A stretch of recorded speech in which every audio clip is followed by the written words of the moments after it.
Sa Tayo Rally na isinagawa sa EDSA Shrine.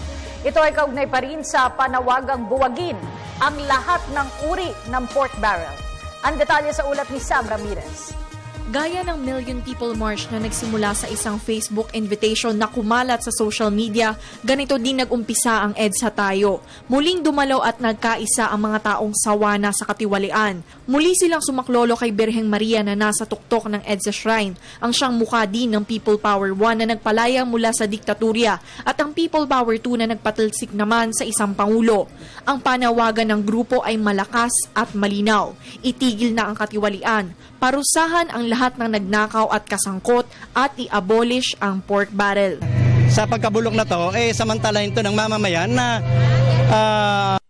ang ganitong kaayusan para ipakita sa buong sambayanan na tayo ay nagkakaisa para sa pagbabago ng lipunan. Yun ang panalangin namin na sana i-divert ang mga pondong ito sa social services.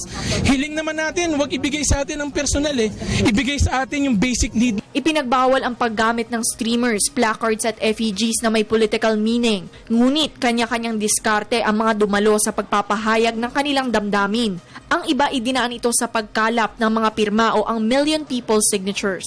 So itong mga pirma na ito, pinapakita namin sa government na ito ay totoong taong mga pumipirma. In fact, ang iba kinukuhanan. Hindi ito kinuha sa directories or sa mga bar examinees. May ilan din na idinaan ito sa isang song and dance number.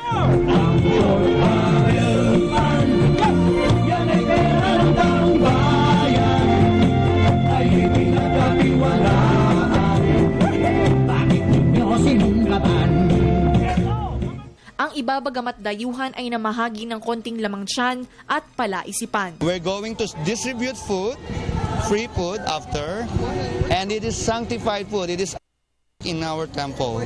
It is cooked by qualified monks. Because this body, one day it will die. And where this wealth you will take? After death, where you will take this wealth? Nowhere. Bagamat kakaunti ang dumalo ay masaya pa din ang mga organizers. Hindi po kami nangangarap ng maraming tao. Hindi po yun ang objective. Kami po ay nangangarap ng nagkakaisang Pilipino. Kahit nasan po, kahit nasa abroad.